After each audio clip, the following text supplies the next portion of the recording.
Current affairs in Tamil and English medium ரெண்டுலையும் பார்க்க போகிறோம். ஸோ நார்மலாக அந்த 2025ல வரக்கூடிய தேர்வுகளுக்கு கரண்ட் அஃபேர்ஸ் அப்படிங்கிறது நார்மலாக வந்து பார்த்தீங்கன்னா சேஃபர் சைடு. கரண்ட் அஃபேர்ஸ்ன்னு பொறுத்த வரைக்கும் டிஎன்பிசி வந்து பார்த்தீங்கன்னா ரொம்ப லேட்டஸ்ட் மட்டும் இல்லை, கொஞ்சம் முன்னாடியும் கேட்குறாங்க. ஸோ இதுக்கு வந்து ஒரு சேஃபர் சைடு அப்படின்னு சொன்னீங்கன்னா ஒரு ஜனவரி 2024 எக்ஸாமுக்கு முன்னாடி ஒரு 15 days ஆர் 1 month வரைக்கும் பார்க்கலாம். இந்த மங்கள்யான் விடும் போதெல்லாம் பார்த்தீங்கன்னா 15 daysக்கு முன்னாடி உள்ளதெல்லாம் கரண்ட் அஃபேர்ஸ்ல கேட்டிருந்தாங்க, டிஎன்பிசிலே கேட்டிருந்தாங்க. ஓகே, பட் நார்மலாக வந்து டிஎன்பிசியில் கரண்ட் அஃபேர்ஸுங்கிறது ஒரு 1 year இல்லை அதற்கு மேலே இருந்து கூட கேட்பாங்க. சில சமயம் இன்னும் முன்னாடி கூட கேட்பாங்க. அதனாலதான் நானே சொல்லுவேன், மாடர்ன் ஹிஸ்டரி ஆஃப் இந்தியாவெல்லாம் கரண்ட் அஃபேர்ஸா கேட்பாங்க அப்படின்ற மாதிரி. ரைட், இங்க இப்ப கரண்ட் அஃபேர்ஸ் அப்படின்னு முதல்ல தனி யூனிட் இருந்தது. இப்ப கரண்ட் அஃபேர்ஸ் அப்படின்ட்டு தனியாக யூனிட்டா இல்லை. அப்போ எதெல்லாம் வருது அப்படின்னா, இப்போ நமக்கு மொத்தம் ஜெனரல் ஸ்டடீஸ்ல பாத்தீங்கன்னா மொத்தம் 6 அலகுகள் இருக்கு.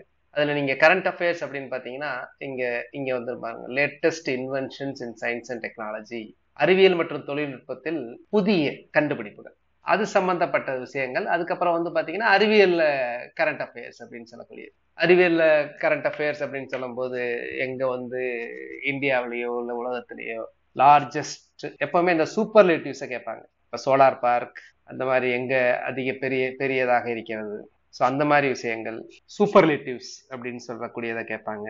அதுக்கப்புறம் வந்து பாத்தீங்கன்னா நார்மலா யூனிவர்ஸ் சம்பந்தப்பட்ட விஷயங்கள், புதிதாக கண்டுபிடிக்கப்பட்ட ஏதாவது கோள்கள் அல்லது பிளாக் ஹோல்ஸ்ன்னு சொல்லக்கூடிய கருந்துளைகள் அல்லது ஏதாவது அண்டவெளியில இருந்த விஷயங்கள். அதுக்கப்புறம் அறிவியல் அப்படின்னு சொல்லும் போது உங்களுக்கு வந்து பாத்தீங்கன்னா இப்போ விண்வெளி வரும். அதுக்கப்புறம் வந்து பாத்தீங்கன்னா அணு ஆயுதங்கள் சம்பந்தப்பட்ட விஷயங்கள் வரும். அதுக்கப்புறம் என்வாயர்மெண்ட், சுற்றுச்சூழல். அதுக்கப்புறம் கிளைமேட் சேஞ்ச், காலநிலை, பருவகால மாற்றம், அக்ரிகல்ச்சர், விவசாயம், அதுல இருக்கக்கூடிய இது எல்லாமே இதுல நடக்கூடிய விஷயங்கள். அதுக்கப்புறம் வந்து பாத்தீங்கன்னா நிறைய இப்பெல்லாம் செயலிகளை பத்தி கேட்கறாங்க. அப்ளிகேஷன்ஸ் இருக்குல்ல, computer apps, mobile app, so அந்த ஆப், அது அறிவியல் சம்பந்தப்பட்ட விஷயம். அடுத்து ஜியாகிரபி ஆஃப் இந்தியா அப்படின்னு சொல்லும் போது ஜியாகிரபியில இருக்க கரண்ட் அஃபேர்ஸ் ஒவ்வொன்றும். இப்போ மான்சூன் அப்படின்னு சொன்னீங்கன்னா, இப்போ எது ரீசெண்டா ஒரு மான்சூன், எந்த மான்சூன் வந்து பாத்தீங்கன்னா இந்த மான்சூன் கிராஸ் பண்ண பின்னாடி நிறைய மாவட்டங்கள்ல வந்து கடுமையான மழை, விழுப்புரம், கள்ளக்குறிச்சி, திருவண்ணாமலை, அந்த இப்ப அந்த புயலுக்கு என்ன பெயர் சொல்லுங்க பார்க்கலாம். கிளாஸ் கொஞ்சம் இன்டராக்டிவா இருக்கட்டும். Very good. பெங்கால் அப்படின்னு சொல்லுவாங்க. பெஞ்சால் தமிழ்ல வந்து பாத்தீங்கன்னா பெஞ்சால் அப்படின்ற மாதிரி சொல்றாங்க. இது வந்து பாத்தீங்கன்னா காரைக்காலுக்கும் மாமல்லபுரத்துக்கும் நடுவில் வந்து கரையை கடந்தது நவம்பர் மாத இறுதியில். அப்ப அந்த மாதிரி ஒரு புயல் அப்படின்னு சொல்லும் போது உங்களுக்கு ஆட்டோமேட்டிக்கா என்னெல்லாம் தெரியணும் அப்படின்னா, அந்த புயலுக்கு வந்து யாரு பெயர் கொடுத்தா, அந்த புயலுக்கு எந்த நாடு வந்து அந்த புயலுக்கு வந்து பெயர் கொடுத்தது, ஒவ்வொரு நாடு வந்து அந்த புயலுக்கு வந்து பாத்தீங்கன்னா பெயர் வைப்பாங்க. எந்த நாடு இந்த புயலுக்கு வந்து பெயர் வைத்தது, ஸோ அந்த மாதிரி விஷயங்கள். ஸோ இதுக்கு வந்து பெயர் கொடுத்தது வந்து நீங்க சொல்ற மாதிரி சவுதி அரேபியா. ரைட். ஸோ அந்த மாதிரி விஷயங்கள் சவுதியா ஒவ்வொன்றும். இப்ப ரெயின்ஃபாலா இருக்கட்டும், ரெயின்ஃபால் அதிகம், எங்கேயாவது அதிகமா பெய்யுது, க்ளவுட் பர்ஸ்ட், அந்த மாதிரி விஷயங்கள். இதுல இப்ப water resources, forest and wild life, forest fire எங்கேயாவது நடக்குது அப்படின்னா அது சம்பந்தப்பட்ட விஷயங்கள் கேட்பாங்க. பாப்புலேஷன் டென்சிட்டி டிஸ்ட்ரிபியூஷன் அப்படின்னு சொல்லும் போது கரண்ட் அஃபேர்ஸ்ல வந்து இப்ப புதுசா சென்சஸ் எடுத்தாங்கன்னு வச்சுங்களேன், புதுசா சென்சஸ் அல்லது ஏதாவது ரிப்போர்ட் வந்தது அப்படின்னா அது சம்பந்தப்பட்ட பேப்பாங்க. டிசாஸ்டர் மேனேஜ்மெண்ட் ஒவ்வொன்றுலையுமே இருந்து ஜாகிரபி அப்படிங்கிறது நமக்கு தெரியும், அது வந்து டைனமிக், மாறக்கூடியது. அப்போ ஜாகிரபியில இருக்கக்கூடிய கரண்ட் அஃபேர்ஸ், அதனாலதான் அது ஜென்ரலா கரண்ட் அஃபேர்ஸ் அப்படின்னு சொல்லிட்டாங்க. அப்போ இல்ல எல்லா டாபிக்லயும் எந்த டாபிக்ல இருந்து வேணாலும் கேட்கலாம். அடுத்து ஹிஸ்டரியில வந்து பாத்தீங்க அப்படின்னா அவங்களே சொல்லியிருக்காங்க, eminent personalities and places and news. நம்ம பார்ப்போம்ல, சமீபத்திய நிகழ்வுகள்ல முக்கியமான நபர்கள், அப்புறம் முக்கிய இடங்கள், why place has been in the news recently, அப்புறம் விளையாட்டுகள், புத்தகங்கள், ஆசிரியங்கள், அப்புறம் ஹிஸ்டரியில சம்பந்தப்பட்ட ஹிஸ்டரியிலே கரண்ட் அஃபேர்ஸ் வரும். இப்போ அகலாய்வு எல்லாம் பண்றாங்க, அதுல கரண்ட் அஃபேர்ஸ் வரும். இப்போ நம்ம பாத்தீங்கன்னா இதற்கு முன்னாடி வந்து பாத்தீங்கன்னா இந்தியாவோட வரலாற்றே இப்ப மாத்துற மாதிரி நம்ம நிலைமை வருது. என்ன அப்படின்னா, சிந்து சமவெளி நாகரிகத்துக்கு அப்புறம் தான் இரும்பு காலம் வந்தது. இரும்பு காலம் வந்து இந்தியாவில் வந்து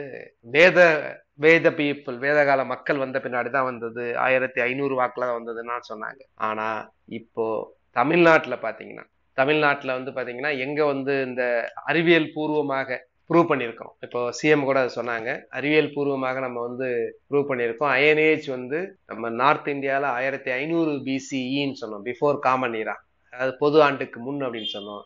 ஆனா இங்க வந்து பாத்தீங்கன்னா நம்ம Tamil Nadu state government of department of archaeology இருக்குல்ல, அகலாய்வுத்துறை அது பிரகாரம் பாத்தீங்கன்னா எப்ப சொல்றாங்க அப்படின்னா 3345 பிசி, 3345 பிசி. அகலாய்வுகள் எல்லாம் ரொம்ப முக்கியமான விஷயங்கள் நீங்க பார்க்கணும். இது எங்க எவிடன்ஸ் கிடைச்சது? நிறைய இடத்துல கிடைச்சது. சிவகலையில கிடைச்சது. சிவகலை எங்க இருக்குன்னா தாமிரபரணி ஆறுல இருக்கு. கொடுமணல், கொடுமணல் ஈரோடு. மயிலாடும்பாறை, மயிலாடும்பாறை எங்க இருக்கு அப்படின்னா கிருஷ்ணகிரி. மயிலாடும்பாறையில வந்து 2172 பிசின்னு சொல்லி. அப்போ இது எல்லாமே வந்து பாத்தீங்கன்னா நம்ம வந்து செக் பண்ணிதான். எல்லாமே வந்து அறிவியல் பூர்வமாக அமெரிக்காவில் இருக்கக்கூடிய புளோரிடா மாகாணத்தில் இருக்கக்கூடிய பீட்டா அனலிட்டிக் லேப்ல கொடுத்து செக் பண்ணி பார்த்தோம். ஸோ அந்த மாதிரி விஷயங்கள் ஹிஸ்டரியில வந்து பாத்தீங்கன்னா கரண்ட் அஃபேர்ஸ் எல்லாத்துலயும் வரும். அடுத்து பாலிட்டி.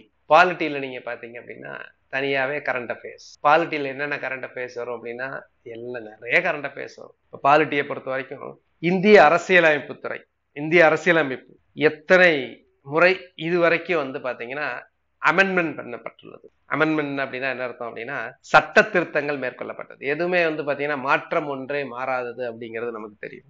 அப்போ அரசியலமைப்பையோ இல்ல சட்ட திட்டங்களையோ நம்ம சூழ்நிலைக்கு தகுந்த மாதிரி காலத்திற்கு தகுந்த மாதிரி மாற்றி அமைக்க வேண்டும். அதே மாதிரி இந்திய அரசியலமைப்பு வந்து பாத்தீங்கன்னா இன்னைக்கு தேதி வரைக்கும் எத்தனை முறை வந்து திருத்தப்பட்டுள்ளது? Amendments to the constitution of India இது வரைக்கும் எத்தனை முறை? சும்மா கெஸ் பண்ணுங்களே பார்க்கலாம். எத்தனை முறை? கடைசி அமெண்ட்மெண்ட் என்ன? கடைசி அமெண்ட்மெண்ட்ங்கிறது என்ன அப்படின்னா இன்னும் 15 வருஷத்துல லோக்சபாலையும், அதாவது லோக்சபான மக்களவையிலையும், ஸ்டேட் லெஜிஸ்லேட்டிவ் அசம்பிளிஸ் மாநில சட்டமன்றத்திலையும் பெண்களுக்காக இடஒதுக்கீடு 15 இயர்ஸ் வந்து கொண்டு வந்துருவோம் அப்படின்னு சொல்றாங்க. 15 இயர்ஸ்க்குள்ள 1/3 ரிசர்வேஷன். இது எத்தனாவது அமெண்ட்மெண்ட் அப்படின்னா சத்யராஜ் கரெக்டா சொல்லியிருக்கிறாங்க, 106வது அமெண்ட்மெண்ட். இந்திய அரசியலமைப்பு சட்டம் இதுவரைக்கும் 106 முறை தான் என்னது சட்ட திருத்தம் மேற்கொள்ளப்பட்டுள்ளது. 2024 எதுவுமே பண்ணல. 2023 செப்டம்பர்ல பண்ணோம். சோ அப்ப இந்த மாதிரி விஷயங்கள். இப்ப லோக்பால், லோக் ஆயுக்தா அப்படின்னா இப்ப லோக்பாலுக்கு லோக் ஆயுக்தாக்கு வந்து பாத்தீங்கன்னா புதுசா அப்பாயின்ட் பண்ணுவாங்க. லோக்பால் அப்படிங்கிறது என்னது? லோக்பால் அப்படிங்கிறது வந்து மத்தியில சென்ட்ரல் அல்லது ஒன்றியம், அதுல இருக்கக்கூடிய அமைச்சர்கள், அதுல இருக்கக்கூடிய பியூரோக்ராட்ஸ், இவர்கள் செய்யும் தவறுகளுக்கு இவர்களோட ஊழல்களை கண்காணிக்கக்கூடிய ஒரு அமைப்பு. கண்காணிக்கிறது மட்டும் கிடையாது, அவங்களுக்கு தண்டனை வழங்கக்கூடிய அமைப்பு லோக்பால். அதுக்கப்புறம் லோக் ஆயுக்தா. ஸோ இந்தியாவில் வந்து பார்த்தீங்கன்னா ரொம்ப நாளைக்கு அப்புறம் அதுக்கப்புறம் தான் அந்த லோக்பால் அப்படிங்கிறது வந்து அந்த லோக்பால் அப்படிங்கிறதுக்கு ஒரு சீஃப் இருப்பார்ல. இப்போ கரண்ட் லோக்பால் அப்படிங்கிறவர் யாருன்னா யாராவது நீதிமதி ரிட்டையர் ஆனவங்கள தான் போடுவாங்க. இப்போ யார் அப்படின்னா கன்வில்கர் அப்படிங்கிறவர் தான் இப்போதைக்கு லோக்பாலா இருக்கார். ஸோ அந்த மாதிரி ஒவ்வொன்றையும் நீங்க இதில் இருக்கக்கூடிய எதையை நீங்க பார்த்தீங்கன்னா எம்பவர்மெண்ட் ஆஃப் விமன் அப்படிங்கிறது அது சம்மந்தப்பட்ட விஷயங்கள், ஹியூமன் ரைட்ஸ் சம்மந்தப்பட்ட விஷயங்கள், இதுல எதெல்லாம் பாலிட்டியில் இருக்கக்கூடிய என்டையருமே டைனமிக், எல்லாமே மாறக்கூடியது. சரிங்களா? ஸோ அதுல இருக்கக்கூடிய விஷயங்களை கேட்பாங்க. எக்கனாமிக்ஸ் சொல்லவே வேணாம், most dynamic. Economy and development administration Tamil Nadu, இது பார்த்தீங்கன்னாவே கரண்ட் அஃபேர்ஸ் தான். நிறைய கரண்ட் அஃபேர்ஸ் ரிலேட்டட்ஸும், அது ஹியூமன் டெவலப்மெண்ட் இண்டெக்ஸாக இருக்கட்டும், நிறைய ரிப்போர்ட்ஸாக இருக்கட்டும், இது எல்லாமே. அதனால வந்து பார்த்தீங்கன்னா அவங்களே வேற கொடுத்துருக்காங்க current socio economic issues and current affairs, history, culture, heritage and socio political movements in Tamil Nadu. இதுல மட்டும்தான் கரண்ட் அஃபேர்ஸ்ங்கிறது வார்த்தைகள் இல்லை. சரிங்களா? இது சம்பந்தப்பட்ட விஷயங்கள் உங்களுக்கு கரண்ட் அஃபேர்ஸ்ங்கிறது நம்ம ஹிஸ்டரி அந்த சிலபஸ்லேயே வந்துடும். ஸோ அப்போ கரண்ட் அஃபேர்ஸ் அப்படிங்கிறது நீங்க ஒரு குரூப் 1 எக்ஸாம் எழுத போறீங்க அப்படின்னா உங்களுக்கு வந்து மெயின்ஸுக்கு ரொம்ப யூஸ்ஃபுல்லா இருக்கும். நீங்க இங்க கரண்ட் அஃபேர்ஸ் இவ்வளவு படிக்கிறோமே, நான் டீட்டெயில்டாவே எடுப்பேன், நிறைய விஷயங்கள் கவர் பண்ணுவேன், இவ்வளவு படிக்கிறோமே, ஆனா அங்கே கம்மியா தானே கேட்பாங்க அப்படி இல்லை. நல்லா புரிஞ்சுங்க, நீங்க இங்க படிக்கிற கரண்ட் அஃபேர்ஸ் வந்து very very very useful for your descriptive. Group 1 எழுதுற டெஸ்கிரிப்டிவ் அல்லது குரூப் 2 எழுதுற டெஸ்கிரிப்டிவ் அல்லது குரூப் 2A வரக்கூடிய பின்னாடி நீங்க எழுதக்கூடிய மெயின்ஸுக்கு யூஸ்ஃபுல்லா இருக்கும். அதே மாதிரிதான் குரூப் 4க்கு உள்ளவங்க வந்து பாத்தீங்கன்னா குரூப் 4ல இருக்கக்கூடிய ஃபர்ஸ்ட் எக்ஸாம்ஸ். குரூப் 4 ஒரே ஒரு MCQ டைப்ஸ் தான், அதுக்கு. ஸோ மற்றவங்களுக்கு டெஸ்கிரிப்டிவ் எழுதுறவங்களுக்கு இது யூஸ்ஃபுல்லா இருக்கும்.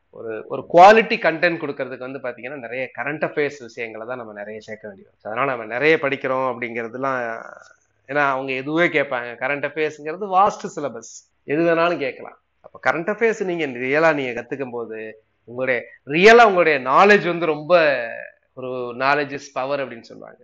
விஸ்தாரம் அடைகிறது வந்து எப்ப படிக்கும் போதுன்னா கரண்ட் அஃபேர்ஸ் படிக்கும் போதுதான் ரொம்ப விஸ்தாரம் அடையும். தென் ஸ்டாக், மற்றதெல்லாம் ஸ்டாக் ஜிகே அப்படின்னு சொல்லுவோம். ஓகே, ஸோ அதனால அந்த கரண்ட் அஃபேர்ஸ் வந்து நம்ம பார்க்கலாம்.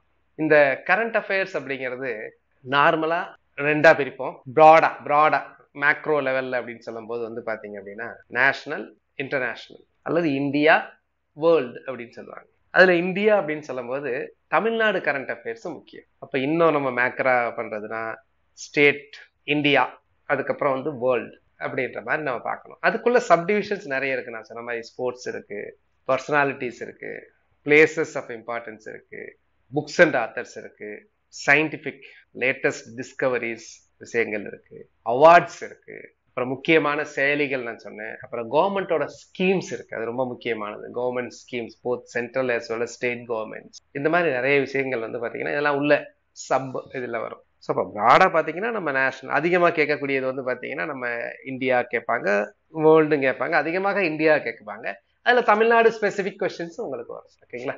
ரைட். இப்போ உங்களுக்கு வந்து பாத்தீங்கன்னா நான் வந்து ஒரு ஒரு அவுட்லைன் மாதிரி கரெக்டா பேஸ் கொடுத்துட்டு அதோட டீடைல்ஸ் வந்து give you in the form of PDF கொடுத்துருவேன் ஒவ்வொரு மாசம். இப்போ நம்ம ஃபர்ஸ்ட் வந்து வில் ஸ்டார்ட் வித் நம்ம 2004 ஜனவரில இருந்தே பார்க்க போறோம். பட் இப்போ வந்து ஐ ஸ்டார்ட் வித் கொஞ்சம் ரீசெண்டா உள்ளதை பார்க்கலாம் அப்படின்ட்டு ஜனவரி 2025 பார்க்கலாம். எப்பவுமே லாஸ்ட் 6 மந்த்ஸ்ங்கிறது நிறைய கேள்வி இருக்கு. இப்போ ஜனவரி 25ல இருந்துங்கிறது ரொம்ப முக்கியம். இப்போ ரீசெண்டா நடந்தது அப்படிங்கிறதுனால நம்மளும் கொஞ்சம் இது பண்ணலாம். ஸோ ஜனவரி 2025 யாரு? காம்யா. காம்யா கார்த்திகேயன். யார் தெரியுங்களா? இங்கிலீஷ்ல வந்து பாத்தீங்கன்னா Kamya. So I give you, நீங்க இது வந்து ஒரு ஓவரால் வியூவா இருக்கணும், கொஞ்சம் இதா இருக்கும். இன்னும் டெப்தா உங்களுக்கு இன்னும் நேற்று வெயிட் வந்து பாத்தீங்கன்னா உங்களுக்கு வந்து கிவ் யூ இந்த form of PDF month wise நம்ம ஸ்டூடெண்ட்ஸுக்கு சர்க்குலேட் ஆகும். அது எல்லாமே நம்ம பிடிஎஃப் எல்லாமே நீங்க பாத்தீங்க அப்படின்னா வித் டெஸ்ட் முதற்கண்டு எல்லாமே வித் பாஸ்வேர்டோட தான் இருக்கும். ஸோ காம்யா கார்த்திகேயன். யாரு காம்யா கார்த்திகேயன்? இந்த டீனேஜ் பொண்ணு, 17 வயசு தான், 12வது படிக்கிறாங்க. Youngest female in the world to conquer 7 summits. அதாவது 7 கண்டம் இருக்குல்ல, 7 கண்டத்துல இருக்கக்கூடிய ஒவ்வொரு மலைகளையும் வந்து பாத்தீங்கன்னா இவங்க வந்து ஏறி சாதனை புரிஞ்சிருக்கிறாங்க. யங்கஸ்ட். இதே மாதிரி இப்ப இதை படிக்கும்போது நீங்க பேப்பர்ல படிச்சிருந்தீங்க அப்படின்னா உங்களுக்கு தெரியும், தமிழ்நாட்டுல இதே மாதிரி ஒரு பொண்ணு. யார் அது? கேள்விப்பட்டிருக்கீங்களா? சூப்பர். தமிழ்நாட்டுல வந்து பாத்தீங்கன்னா வெரி குட், கரெக்டா சொல்லியிருக்கீங்க, முத்தமிழ் செல்வி. இந்த முத்தமிழ் செல்விக்கு வந்து என்ன அவார்டு கொடுத்தாங்க தெரியுமா? தமிழ்நாடு கவர்மெண்ட் முத்தமிழ் செல்விக்கு என்ன அவார்டு கொடுத்தாங்க? போன வருடம் இண்டிபெண்டன்ஸ் டேல வந்து அவங்களுக்கு என்ன அவார்டு கொடுத்தாங்க அப்படின்னா கல்பனா சாவ்லா அவார்டு கொடுத்தாங்க. அவங்க 6 கான்டினென்ட் ஏறி இருக்கிறாங்க. 6 கான்டினென்ட் இது வரைக்கும் கிளைம் பண்ணிருக்கு. 6 கான்டினென்ட்டோட சம்மிட். ஓகே, நம்ம இப்ப இங்க வருவோம், அதை நம்ம அப்புறம் பார்க்கலாம். அப்போ இந்த காம்யா கார்த்திகேயன்கிறவங்க 7 சமிட்ஸ், அதாவது எதுனா இப்ப எங்கெங்கெல்லாம் இருக்குது அப்படிங்கிறது ஒவ்வொரு கான்டினென்ட்ங்கிறது அது வந்து பாத்தீங்கன்னா உங்களுக்கு ஜிகே கொஸ்டின்ஸா கேட்கலாம், எங்க வேணாலும் கேட்கலாம். இப்ப ஆப்பிரிக்கா, ஆப்பிரிக்கால வந்து ஹையஸ்ட் பீக் எது அப்படின்னு பாத்தீங்கன்னா ஆப்பிரிக்காவில இருக்க, அதாவது கண்டத்துல இருக்கக்கூடிய மிக உயர்ந்த, இப்ப ஆசியால இருக்கக்கூடிய மிக உயர்ந்த சிகரம் நமக்கு தெரியும், எவரெஸ்ட். ஆப்பிரிக்கால என்ன இருக்கு அப்படின்னா ஆப்பிரிக்கால வந்து பாத்தீங்கன்னா கிளிமஞ்சாரோ, பாட்டு கூட இருக்குல்ல, கிளிமஞ்சாரோ, இது வந்து ஆப்பிரிக்கா. அடுத்து ஐரோப்பால என்ன இருக்கு அப்படின்னா எல்பிரஸ். எல்பிரஸ் வந்து ஐரோப்பா. அடுத்து மேட்ச் ஃபாலோயிங்ல கூட கேட்கலாம் இதெல்லாம். கோஸ்கியுஸ்கோ மலை, இது எங்க இருக்கு அப்படின்னா இது வந்து ஆஸ்திரேலியால இருக்கு. தென் அமெரிக்கா இருக்குல்ல, தென் அமெரிக்கா, பிரேசில், அர்ஜென்டினா இருக்கக்கூடிய தென் அமெரிக்கா இருக்குல்ல, அந்த தென் அமெரிக்கால இருக்கிறது வந்து பாத்தீங்கன்னா அக்கன்காக்குவா. அக்கன்காக்குவா. அதே மாதிரி நார்த் அமெரிக்கால வந்து பாத்தீங்கன்னா தெனாலி. தெனாலி அப்படிங்கிறது வட அமெரிக்கா. எவரெஸ்ட் நமக்கு தெரியும், எவரெஸ்ட் அப்படிங்கிறது ஆசியா. அடுத்து Mount Vinson. Mount Vinson, Vinson மலை. வின்சன் மலை எங்க இருக்கு அப்படின்னு பாத்தீங்கன்னா அண்டார்டிகா. வின்சன் மலை வந்து அண்டார்டிகால இருக்கு. இங்கிலீஷ்ல சொல்றது அப்படின்னா எவரெஸ்ட். எவரெஸ்ட் வந்து ஏசியா. அக்கன்காக்குவா, அக்கன்காக்குவா வந்து பாத்தீங்கன்னா south America. Tenali north America. Kilimanjaro, Kilimanjaro வந்து ஆப்பிரிக்கா.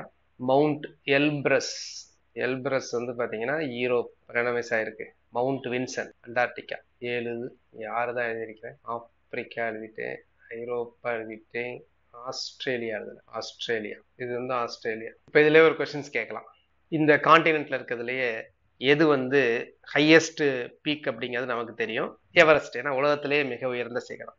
அதற்கு அடுத்த ஹையஸ்ட் பீக் எங்க இருக்கு? இப்ப இப்படி கேட்கலாம், ஏசியாவை தவிர, இப்ப அதுக்கு அடுத்தெல்லாம் ஏசியால தான் இருக்கு, ஏசியாவை தவிர, ஆசியாவை தவிர வேற உலகத்துல இருக்கிறதுல எது மிகவும் உயரமான மலை?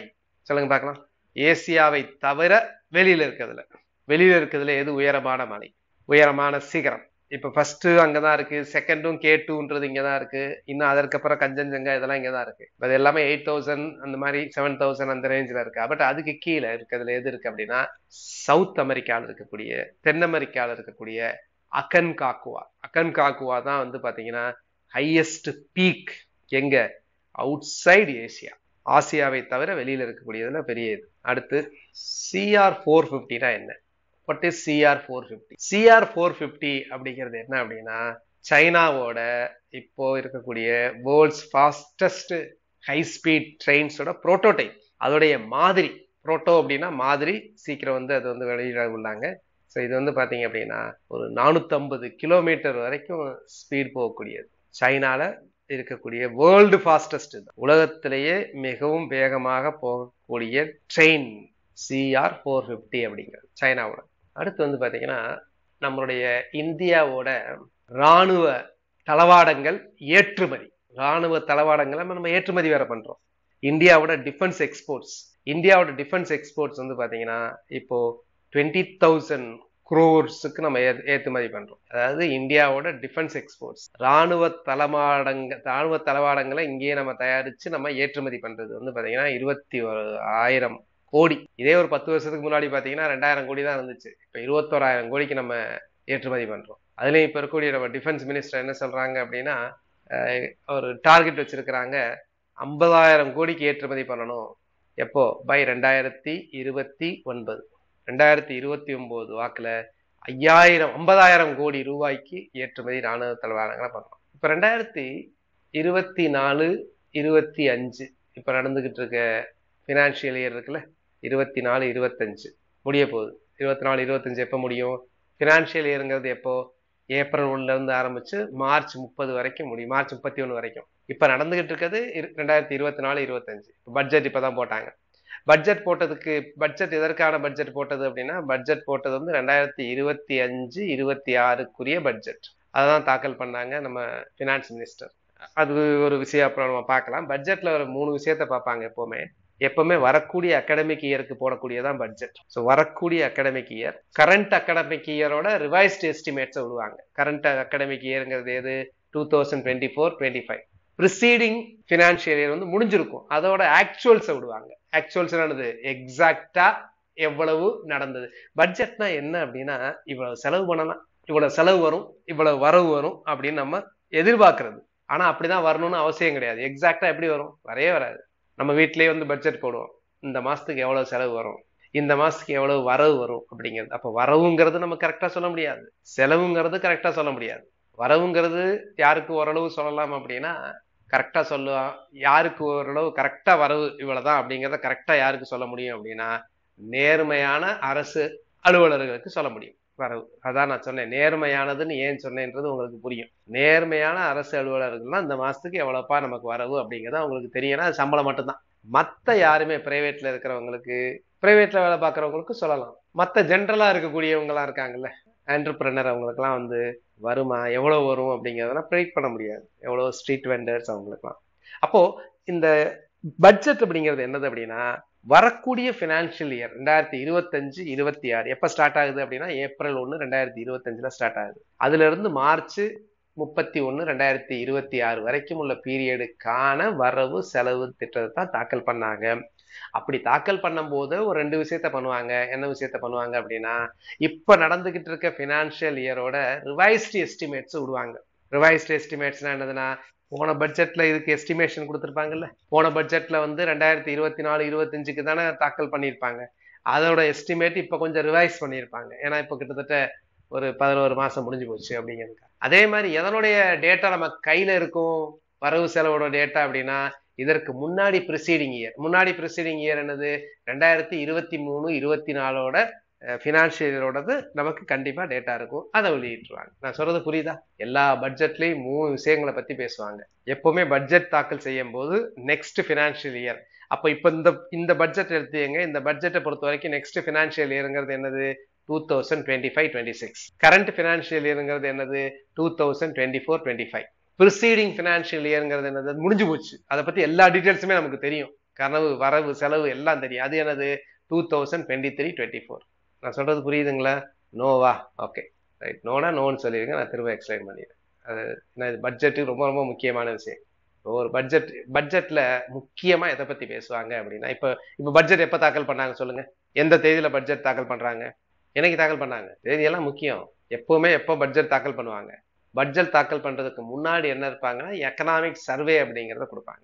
February 1st. Very good. February 1st வந்து பட்ஜெட்.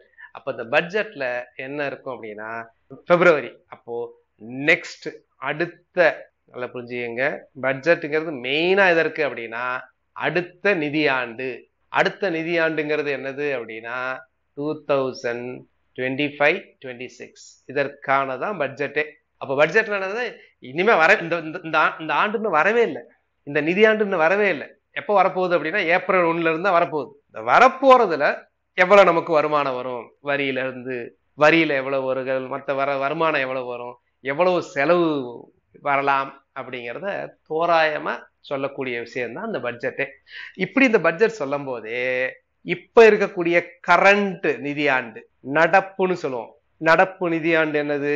நடப்பு நிதியாண்டுங்கிறது 2024-25. இதுல டவுட் இருக்கா? இதான் நடப்பு நிதியாண்டு. இந்த நடப்பு நிதியாண்டுக்கு தான் போன பட்ஜெட்ல சொல்லியிருப்போம். போன பட்ஜெட்னா என்னது? 2024 உள்ள பட்ஜெட்ல அத சொன்னதே இந்த நிதியாண்டுக்கு தான். அப்ப எவ்வளவு செலவாகும், எவ்வளவு வரவாகும்னு சொல்லியிருப்போம்ல, ஒரு எஸ்டிமேஷன் தானே போட்டிருப்போம். அந்த எஸ்டிமேஷன்ல இப்ப நமக்கு ஓரளவு டேட்டா கிடைக்கும். ஏன் அப்படின்னா ஃபுல்லா கிடைக்காது. ஃபுல்லா கிடைக்கிறதுக்கு இன்னும் ஒரு 2 மாசம் வெயிட் பண்ணணும். February ஃபுல்லா வெயிட் பண்ணணும், மார்ச் ஃபுல்லா வெயிட் பண்ணணும். அப்ப ஏற்கனவே ஒரு டேட்டா வந்திருக்கத இப்ப என்ன பண்ணுவோம் அப்படின்னா ரிவைஸ் பண்ணுவோம். அப்போ வில் கெட் ரிவைஸ்ட் எஸ்டிமேட், மறுமதிப்பீடு. இது வந்து ஒன்லி எஸ்டிமேட், மதிப்பீடு மட்டும்தான், இன்னும் என்னன்னு நமக்கு தெரியாது. சரிங்களா? அடுத்து நடப்பு, முந்தைய நிதியாண்டு ப்ரிசீடிங் ஃபினான்ஷியல் இயர் அல்லது ப்ரீவியஸ் ஃபினான்ஷியல் இயர், அது என்ன அப்படின்னா 2023-24. இதை பத்தி நமக்கு ஃபுல் டேட்டா தெரியுமா? தெரியும். இதனுடைய ஆக்சுவல்ஸே இதுல சொல்லிடுவோம். எவ்வளவுப்பா நடந்திருக்கு, உண்மையிலே எவ்வளவு செலவு வந்திருக்கு, எவ்வளவு வரவு வந்திருக்கு அப்படிங்கறதுதான். இததான் ஒவ்வொரு பட்ஜெட்லயுமே தாக்கல் பண்ணக்கூடிய விஷயங்கள். இது புரியுதா? இப்ப அடுத்த வருஷத்துல என்ன நடக்கும் பாருங்க. அடுத்த வருஷம் 2026 Februaryல தாக்கல் பண்ணும்போது என்ன பண்ணுவாங்க? அடுத்த ஆண்டுக்குரிய இது எப்ப பண்ணுவாங்கன்னா, அப்ப அடுத்த நிதி ஆண்டுக்குரியதுன்னா என்ன, 2026-27க்கானதா இருக்கும் அது. அப்போ வந்து பாத்தீங்கன்னா இந்த நிதியாண்டோட இது வந்து 10 மாசம் முடிஞ்சிருக்கும்னா 10-11 மாசத்துல வந்திருக்குமா, அப்ப அதோட ரிவைஸ்ட் எஸ்டிமேட்ஸ் வந்துடும். இந்த வருஷம் கண்டிப்பா முடிஞ்சே இருக்கும் அதோட இருக்கும். புரியுதா? இதுதான் ஒவ்வொரு பட்ஜெட்லயுமே பேசக்கூடிய விஷயங்கள். அதுல அதிகமா இருக்கக்கூடியது வந்து எதுக்காக அந்த பட்ஜெட் அப்படிங்கிறது வந்து வரக்கூடிய நிதியாண்டுக்குரிய வரவு செலவு பத்தி பேசக்கூடியதா பட்ஜெட். புரியுதுங்களா? பட்ஜெட்டை வந்து கான்ஸ்டியூஷன்ல பட்ஜெட் அப்படிங்கிற வார்த்தையே கிடையாது. கான்ஸ்டியூஷன் எப்படி இருக்கும் அப்படின்னா ஆனுவல் பினான்சியல் ஸ்டேட்மெண்ட் அப்படின்னு தான் பட்ஜெட் இருக்கு. அந்த ஆனுவல் பினான்சியல் ஸ்டேட்மெண்ட் அப்படின்னு இருக்கு தெரியுங்களா? எதுல? கான்ஸ்டியூஷன்ல இருக்குல்ல, அந்த ஆனுவல் பினான்சியல் ஸ்டேட்மெண்ட். அது என்ன ஆர்டிகிள் சொல்லுங்க பார்க்கலாம். ஆனுவல் பினான்சியல் ஸ்டேட்மெண்ட் அப்படிங்கிறது கான்ஸ்டியூஷன்ல என்ன ஆர்டிகிள் அப்படின்னா 112. ஸோ ஆர்டிகிள் அப்படிங்கிறது வந்து 112 வந்து ஆனுவல் பினான்சியல் ஸ்டேட்மெண்ட், ஆண்டு நிதிநிலை அறிக்கை. சரி, இந்தியாவில் இது வந்து ராணுவ எக்ஸ்போர்ட்டை பத்தி பேசணும். ராணுவ தளபாடங்களை நம்ம உற்பத்தி பண்ணி இப்ப வெளிநாட்டுக்கு அனுப்பிச்சுக்கிட்டு இருக்கோம். அதை பத்தி நம்ம பேசிக்கிட்டு இருக்கோம். அதை பேசும்போது இப்ப முக்கியமானது வந்து பாத்தீங்கன்னா, இப்ப 2024-25க்கு வந்து ராணுவம் வந்து எவ்வளவு செலவு பண்றோம். 2024-25 இந்த நிதியாண்டுல எவ்வளவு டிஃபென்ஸ் பட்ஜெட் போன தடவை நம்ம அலோகேட் பண்ணோம் அப்படின்னு பாத்தீங்கன்னா, நம்ம ஜிடிபியில கிட்டத்தட்ட 1.89% அல்லது 1.9%. 2024 25-26ல வந்து பாத்தீங்கன்னா 1.9% கிட்டத்தட்ட. அப்போ எவ்வளவு கோடி? இந்தியாவோட டிஃபென்ஸ் பட்ஜெட் எவ்வளவு, இந்தியாவோட ராணுவ பட்ஜெட் எவ்வளவு அப்படின்னு பாத்தீங்கன்னா 6,21,940 கோடி. 6,21,940 கோடி தான் இந்தியாவோட ராணுவ பட்ஜெட். இந்தியா வந்து உலகத்திலேயே வந்து பாத்தீங்கன்னா மிலிட்ரி இருக்குல்ல, மிலிட்ரியில ஸ்பெண்ட் பண்றதுல உலகத்துல 4வது நாடு. உலகத்திலே மிலிட்ரி ஸ்பெண்ட் பண்றதுல உலகத்துல வந்து பாத்தீங்கன்னா 4வது நாடு. மற்ற 3 நாடுகளை கெஸ் பண்ணுங்க பார்க்கலாம். ஃபர்ஸ்ட் வந்து பாத்தீங்கன்னா உலகத்திலேயே அதிகமா ஃபர்ஸ்ட் யுனைடெட் ஸ்டேட்ஸ் ரெண்டாவது வந்து பாத்தீங்கன்னா அமௌண்ட் ஒன்ஸ் மோர். அமௌண்ட் நான் ஸ்கிரீன்ல எழுதியிருக்கிறேனே, பார்க்குறீங்களா? 6,21,940 கோடி. டாப் 4 கண்ட்ரிஸ் என்னன்னா, ஃபர்ஸ்ட் வந்து யுனைடெட் ஸ்டேட்ஸ் ஆஃப் அமெரிக்கா, ரெண்டாவது வந்து பாத்தீங்கன்னா சைனா. அதாவது அமெரிக்கா பண்றதுல கிட்டத்தட்ட 1/3 கூட கிடையாது. அமெரிக்கா பண்றதுல கிட்டத்தட்ட 1/3 கூட கிடையாது சைனா. ரெண்டாவது இடத்துல இருக்கு. சைனா பண்றதுல பாதியை விட கம்மி ரஷ்யா. ரஷ்யா பண்றதுல பாதி கிட்டத்தட்ட எது அப்படின்னா இந்தியா. அப்போ அமெரிக்கா, சைனா, ரஷ்யா, இந்தியா, அதுக்கப்புறம் சவுதி அரேபியா வருது. சைனாவோட டிஃபென்ஸ் எக்ஸ்பெண்டிச்சர் பாத்தீங்கன்னா நம்மளை விட, சைனாவோட டிஃபென்ஸ் எக்ஸ்பெண்டிச்சர் நம்மளை விட 3 மடங்குக்கு மேல, மோர் தென் 3 டைம்ஸ், 3 மடங்குக்கு மேல நம்மளை விட இருக்கு China. So USA, China, Russia, India. அடுத்து வந்து ரொம்ப முக்கியமானது இந்த ஃபினான்ஷியல் பேங்கிங் டிரான்சாக்ஷன்ஸ், அதுல இருக்கக்கூடிய விஷயங்கள். ஆர்பிஐ வந்து பாத்தீங்கன்னா, இப்ப நீங்க நெஃப்ட் அப்படின்னு ஒன்று டிரான்ஸ்ஃபர் பண்ணுவீங்க, மணி டிரான்ஸ்ஃபர் பண்ணுவீங்க தெரியுமா? கேள்விப்பட்டிருக்கீங்களா? நெஃப்ட், ஆர்டிஜிஎஸ், இந்த மாதிரி டிரான்ஸ்ஃபர் பண்ணும்போது அவங்களோட பேர், இப்ப இதே நீங்க யூபிஐல டிரான்ஸ்ஃபர் பண்ணீங்கன்னு வச்சீங்க அப்படின்னா பேர் வந்துடும். இதுல பாருங்களேன் என்ன கொடுமை அப்படின்னா, நம்ம யூபிஐல பண்றது வந்து பாத்தீங்கன்னா கொஞ்சம் அமௌண்ட்டுக்கு பண்ணுவோம். 10 ரூபாய், 20 ரூபாய், 100 ரூபாய், இல்ல 500 ரூபாய், 1000 ரூபாய் பண்ணுவோம். இல்ல கொஞ்சம் கூட பண்ணுவோம். அதுல வந்து நமக்கு பேர் வந்துடும். உடனே டவுட்டே இருக்காது. நம்ம கேட்போம், பேர் வந்தோடனே யூபிஐல பண்ணும்போது பேர் வரும். பேர் வந்தோடனே உடனே யூபிஐனா என்னது? Unified payments interface. உலகத்திலே வந்து பாத்தீங்கன்னா யூனிஃபைடு பேமெண்ட் இன்டர்ஃபேஸ் வந்து one of the best system. அதுல பேர் வந்துடும். அப்ப நம்ம தைரியமா பண்ணலாம். ஆனா இந்த நெஃப்ட், ஆர்டிஜிஎஸ்க்குலாம் பேரே வராது. நம்ம எழுதி கொடுக்க அக்கௌண்ட் நேம் தான். இப்போ ஆர்பிஐ என்ன சொல்றாங்க அப்படின்னா, நேம் வர்ற மாதிரி பண்றாங்க. இனிமே நெஃப்ட் டிரான்சாக்ஷன், ஆர்டிஜிஎஸ், இது எல்லாமே அப்ரிவேஷன்லேயே எக்ஸாம்ஸ்ல கேட்பாங்க. இது எக்கனாமிக்ஸ்ல வரும். எக்கனாமிக்ஸ்ல டீட்டெயில்டா பார்க்கணும். What is NEFT? நெஃப்ட்னா என்னது அப்படிங்கிறத எழுதிக்கங்க.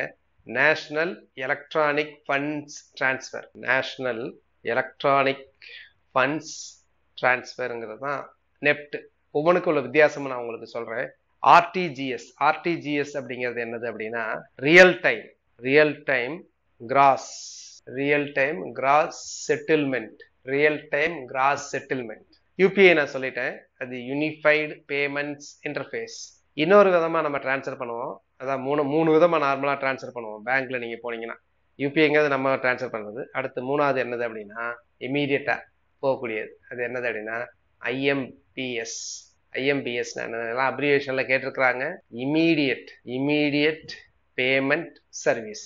நீங்க இப்போ பேங்க்ல ஃபண்ட் டிரான்ஸ்ஃபர்ல போனீங்கன்னா கேட்கும் நார்மலா எது வழியா பே பண்ணணும் அப்படின்னு கேட்கும். நெஃப்ட்ங்கிறது என்ன? ஒவ்வொன்றுக்கும் நான் உள்ள பேசிக்கால உள்ள வித்தியாசம் சொல்றேன். நெஃப்ட்ங்கிறது என்ன பண்ணலாம் அப்படின்னா, அங்க வந்து நீங்க 1 ரூபாயில இருந்து நெஃப்ட்டுக்கு அனுப்பலாம். 1 ரூபாயில இருந்து அனுப்பலாம். அப்பர் லிமிட்டே கிடையாது, எவ்வளவு வேணாலும் அனுப்பலாம். ஆனா ஆர்டிஜிஎஸ் இருக்குல்ல, அனுப்புறதே எவ்வளவு? மினிமமே 2 லட்சம் இருந்தாதான் அனுப்ப முடியும். 2 lakhs எபோவ்னா தான் ஆர்டிஜிஎஸ் யூஸே பண்ண முடியும். 1 லட்சத்தெல்லாம் ஆர்டிஜிஎஸ் எல்லாம் அனுப்ப முடியாது. ஆனா நெஃப்ட் வந்து 1 ரூபாயில இருந்து அன்லிமிட்டடா அனுப்பலாம். ஆர்டிஜிஎஸ்ல 2 லட்சம் மினிமம், மேக்சிமம் அன்லிமிட்டட். ஐஎம்பிஎஸ் இருக்குல்ல, இதுலயும் 1 ரூபாயில இருந்து ஆரம்பிக்கலாம். ஆனா மேக்சிமம் வந்து பாத்தீங்கன்னா 5 lakh. இதுல மேக்சிமம் லிமிட் இருக்கு ஐஎம்பிஎஸ்ல. 5 lakhக்கு மேல நீங்க 6 lakh எல்லாம் அனுப்புறது அப்படின்னா ஆர்டிஜிஎஸ் போகணும், இல்ல நெஃப்ட் தான் போகணும். இப்ப இதுல எது ஸ்பீடா போகும் பணம் அப்படின்னா ஐஎம்பிஎஸ் தான். அதுலயே பேர் இருக்கு பாத்தீங்களா? ஐஎம்பிஎஸ் வந்து உடனே போயிடும். தட்டின உடனே நீங்க போய் சேர்ந்துடும் உங்களுக்கு. அதுக்கடுத்து ஆர்டிஜிஎஸ் போகும். ஒரு 30 minutesக்குள்ள ஆர்டிஜிஎஸ் போயிடும். நெஃப்ட் வந்து பாத்தீங்கன்னா அதிகபட்சம் 2 மணி நேரம் போகும். பட் அது உடனே போயிடும். நான் சொல்றது அதிகபட்ச டைம் 2 hours. சீக்கிரம் போயிடும். இப்பெல்லாம் சீக்கிரம் போகுது. இதுக்கு முன்னாடி எல்லாம் பாத்தீங்க அப்படின்னா ஒரு டைம் பீரியடுக்குள்ளதான் நெஃப்ட் அனுப்புற மாதிரி இருந்தது. இப்பெல்லாம் வந்து பாத்தீங்க அப்படின்னா என்ன பண்ணிட்டாங்க, அது 24/7, எல்லாமே 24/7 கொண்டாண்டாங்க. நெஃப்ட் வந்து 24/7, ஐஎம்பிஎஸ் வந்து 24/7. ஆர்டிஜிஎஸ் வந்து பேங்கை பொறுத்து இருக்கும். ஒரு சர்டன் டைம்ஸ் தான் ஃபிக்ஸ் பண்ணியிருப்பாங்க. ஐஎம்பிஎஸும் நெஃப்ட் மட்டும் தான் 24/7. இந்தியாவில் எப்போ யூபிஐ லான்ச் பண்ணாங்க? யூபிஐங்கிறது டிஜிட்டல் பேமெண்ட்ல ரொம்ப முக்கியமானது. யூபிஐ வந்து யாரு டெவலப் பண்ணா? யூபிஐ டெவலப் பண்ணது வந்து பாத்தீங்கன்னா என்பிசிஐ. இது எல்லாமே முக்கியம். நம்ம கரண்ட் அஃபேர்ஸ் படிக்கும்போது டீடைல்டா மற்ற இதுக்குரிய ஜிகேயும் பார்ப்போம். எக்கனாமிக்ஸ்ல புரியதெல்லாம் நம்ம பார்த்துட்டு இருக்கோம். இதெல்லாம் எக்கனாமிக்ஸ் புரியாது. யூபிஐனா என்னது? Unified payments interface. யூபிஐனா யூனிஃபைடு பேமெண்ட்ஸ் இன்டர்ஃபேஸ். இதுதான் யூபிஐ. இது யார் டெவலப் பண்ணானா? என்பிசிஐ. என்பிசிஐங்கிறது என்னது? National payments corporation of India.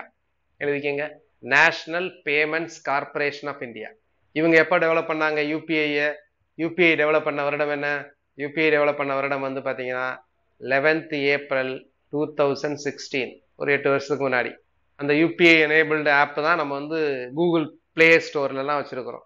GPay அதெல்லாம் வந்தது வந்து இதுக்கப்புறம் தான். என்பிசிஐ எப்போ ஆரம்பிக்கப்பட்டது? 2008. ஸோ இது 2008, 8 வருஷம் கழிச்சு 16 யூபிஐ. என்பிசிஐயோட ஹெட் குவார்ட்டர்ஸ் எங்க இருக்கு? மும்பை, மகாராஷ்டிரா. என்பிசிஐயோட ஹெட் குவார்ட்டர்ஸ் வந்து மும்பை, மகாராஷ்டிரா. ருபே கார்டெல்லாம் இவங்க தான் பண்ணாங்க.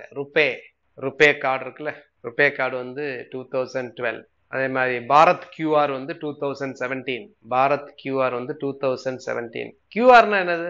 What is expansion of QR? இதெல்லாம் இப்போ இன்டர்வியூலே கேட்டிருந்தாங்க. கியூஆர் கோட்ஸ் அப்படின்னு சொல்லுவாங்களே, கியூஆர் கோட்ஸ் ஸ்கொயர்ஸ் பேஸ் பண்ணி இருக்கும். பின்னாடி பிளாக் ஸ்கொயர்ஸ், ஒயிட் பேக்ரவுண்ட்ல இருக்கக்கூடிய பிளாக் சின்ன சின்ன பிளாக் ஸ்கொயர். கியூஆர் அப்படின்னா quick response. Very good. Quick response code ஒவ்வொன்றுக்குமே இருக்குங்க. நமக்கு நிறைய விஷயங்கள் தெரியாது. இதெல்லாம் இது பார்த்துருப்பீங்களா? எங்க பார்த்தீங்க? நிறைய பேர் தெரியாது. What is captcha? கேள்விப்பட்டிருக்கீங்களா? கண்டிப்பா நீங்க கேள்விப்படாம இருக்கவே மாட்டீங்க. அது ஒருவேளை உங்களுக்கு அது பேர் தெரியாம வேணா இருந்திருக்கலாம், எப்ரிவேஷன் வேணா தெரியாம இருந்திருக்கலாம். பட் கண்டிப்பா அதை யூஸ் பண்ணியிருப்பீங்க. CAPTCHA கேப்சா கேள்விப்பட்டிருக்கீங்களா? கேப்சாவோட பர்பஸ் என்னது? கேப்சா எதுக்காக பண்றாங்க? நீங்க ஏதாவது ஒரு லாகின் பண்றீங்க, பேங்க் ஆன்லைன் பேங்க் லாகின் பண்றீங்க, நிறைய இதுக்கு லாகின் பண்றீங்க, இல்ல IRTS லாகின் பண்றீங்க. ஏதாவது லாகின் பண்ணும்போது அது வந்து பாத்தீங்கன்னா ஒரு வைரல் ஒரு சாஃப்ட்வேர் எழுதி அதுவே போய் திரும்ப திரும்ப திரும்ப லாகின் பண்ணி எடுக்கிற மாதிரி கூட இருக்கலாம். அப்ப என்ன பண்ணுவோம் அப்படின்னா, நீங்க உண்மையிலே ஹியூமனா, நீங்க பண்றவர் வந்து இதை யூஸ் பண்றவர் வந்து ஒரு மனிதரா அல்லது மெஷினா அப்படின்னு கண்டுபிடிக்கிறதுக்காக தான் இந்த கேப்சா. இந்த நம்பரை இங்க ஒண்ணு தெரியுது இல்ல, அது தெரியறத டைப் பண்ணுங்க அப்படின்னு சொல்லும். அது நமக்கு 2-3 தடவை டைப் பண்ணாதான் அந்த IRTCs எல்லாம் போகும் உள்ளே. என்னன்னு நமக்கு தெரியாது. அதுல கேபிட்டல் லெட்டர்ஸ் இருக்கு, ஸ்மால் லெட்டர்ஸ் இருக்கு, இப்படி கோணலா இருக்கும், ஸ்லாண்டிங்கா இருக்கும், கண்ணாமலான்னு போட்டிருப்பாங்க. அதுக்கு பேர் தான் கேப்சா. கேப்சா அப்படிங்கிறதே ஒரு அப்ரிவேட்டட் தான். அதே ஒரு அக்ரானிம். அக்ரானிம்னா என்னதுன்னா, ஏதாவது அப்ரிவேஷன் ஒரு வார்த்தையா சொன்னோம்னா அதுக்கு பேர் அக்ரானிம். அதுக்கு பேர் என்னது அப்படின்னா, கேப்சா அப்படின்னா என்னது அப்படின்னா, கம்ப்ளீட்லி ஆட்டோமேட்டட்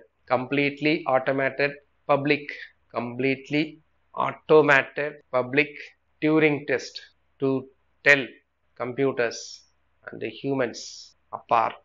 ஸோ இதான் வந்து நம்ம கேப்சா அப்படின்னு சொல்லுவோம். ஒரு மூத்த அணுகுண்டு சோதனையில பங்கு பெற்ற ஒரு விஞ்ஞானி வந்து இறந்துட்டாரு. யாரு அப்படின்னா சிதம்பரம், ராஜகோபால சிதம்பரம்.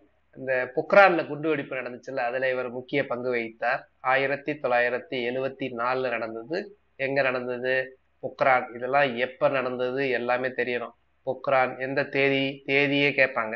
முதல்ல நிறைய ஃபேக்சுவலா கேட்பாங்க. அதே மாதிரி இவர் தலைமையில தான் 1998 பொக்ரான் நடைபெற்ற 2வது அணுகுண்டு சோதனையின் போது வந்து இவர் துறையில தான் அப்போ வந்து அட்டாமிக் எனர்ஜி இவர் துறையில தான் இருந்தது. 1998 எப்ப நடந்தது? அதே பொக்ரான்ல தான் நடந்தது. May 11 and 13 நடந்தது. இந்த சோதனை நடத்தினாங்க. இதுக்கு தான் நமக்கு நிறைய சாங்ஷன்ஸ் எல்லாம் போட்டாங்க. நம்ம மேல அமெரிக்கா தடையெல்லாம் போட்டது, பொருளாதார தடை. இந்த May 11 இருக்குல்ல, இந்த May 11 தான் என்ன தினமாக அனுசரிக்கிறோம்? May 11 இந்தியாவில் என்ன தினமாக அனுசரிக்கப்படுகிறது? 1974 வந்து பாத்தீங்கன்னா May 18 பண்ணாங்க. இந்த May 11 வந்து நேஷனல் டெக்னாலஜி டே. எழுதிக்கங்க. இந்திய தொழில்நுட்ப தினம். இந்திய அறிவியல் தினம் வந்து February 28. ரெண்டையும் குழப்பிக்க கூடாது. இந்திய அறிவியல் தினம் வந்து February 28. ஏன் February 28? Sir CV. ராமன் விளைவு கண்டுபிடிக்கப்பட்ட தினம். எப்ப கண்டுபிடிச்சாரு? 1928 February 28 அப்ப கண்டுபிடிச்சாரு. அதனால அதை வந்து நம்ம தேசிய அறிவியல் தினமாக அனுசரிக்கிறோம். அவருக்கு வந்து நோபல் பிரைஸ் கிடைச்சது பிசிக்ஸ்ல வந்து 1930. நான் சொல்றது இங்க May 11 வந்து தேசிய தொழில்நுட்ப தினம், நேஷனல் டெக்னாலஜி டே. ஏன்? 1998 செகண்ட் டைம் வந்து இந்தியா வந்து பொக்ரான் டெஸ்ட் வந்து அமெரிக்கா கண்ணில் மண்ணை தூவிட்டு பண்ணிட்டாங்க. இது எங்க நடக்குது? பொக்ரான் நடக்குது. பொக்ரான் எங்க இருக்கு? தார் டெசர்ட்ல இருக்கு. தார் டெசர்ட் எங்க இருக்கு? ராஜஸ்தான்ல. இந்த சிதம்பரம் வந்து பாத்தீங்கன்னா சென்னையில பிறந்தவர். அவர் மிக மிக முக்கியமான போஸ்ட் எல்லாம் வகிச்சார். என்னன்னா, principal scientific adviser to the government of India. இந்திய அரசுக்கு முதன்மை அறிவியல் ஆலோசகராக இருந்தார். பொக்ரான் 1, பொக்ரான் 2 2 பேர் இருந்தார். இதுல ஒரு பேர் இருக்கு, இது கேட்பாங்க. சரிங்களா? அது பேர் என்ன? கோடு. என்ன கோடு அப்படின்னா பொக்ரான் 1க்கு என்ன பேர்? பொக்ரான்ல 1. பொக்ரான் 1னா முத பொக்ரான் பண்ணது பொக்ரான் 1.